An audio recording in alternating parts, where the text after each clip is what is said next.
Hello everyone, my name is Sana Afouaiz. I am the founder and director of Womenpreneur organization, a non-for-profit institution that is supporting and empowering women across 23 countries. Since 2016, we have empowered, reached, and supported 15,000 women across the Middle East and North Africa region. Our aim and our objective is always to be the voice of women, to make sure that women are in the heart of the ecosystem of the future. Since 2016, we have worked to highlight the challenges facing women and put in place actions to limit them and make sure that every woman is an active actor in the economic development of this region. Today, I would like to share with you our testimony and also our insights about the real challenges facing women when it comes to accessing venture capital and finance. As you all know, any country's development, economic and social progress is actually related to the gender equality in that country. The MENA region has the largest gender gap globally when it comes to establishing businesses and startups. A percentage of 40%. Because of this, the region is losing about 575 billion a year. You would ask me why? What is the reason behind this lack of support to women? What are the real challenges facing these women to access financing and establish businesses?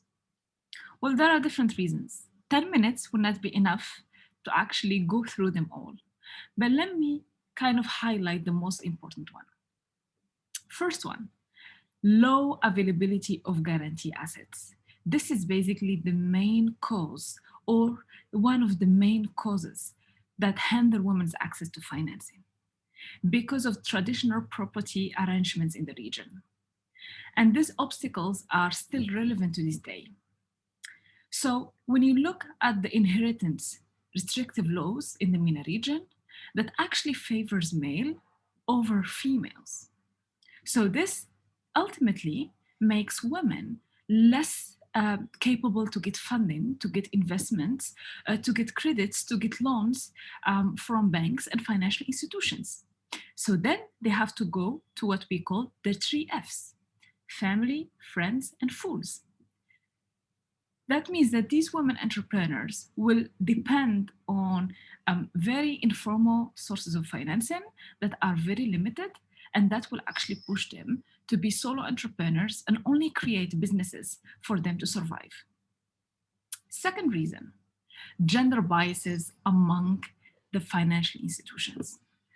We have done at Womenpreneur different workshops for investors where we basically show them inspiring young entrepreneurs, whether male or female, who would pitch in front of a jury. And then the jury would pick, in general, 80%, they would pick the man. After that, we would give them the business pitch, so basically just the business plan, for them to read without knowing the gender and the person behind that business. And surprisingly, about 70% of the investors, they would choose the female business plans.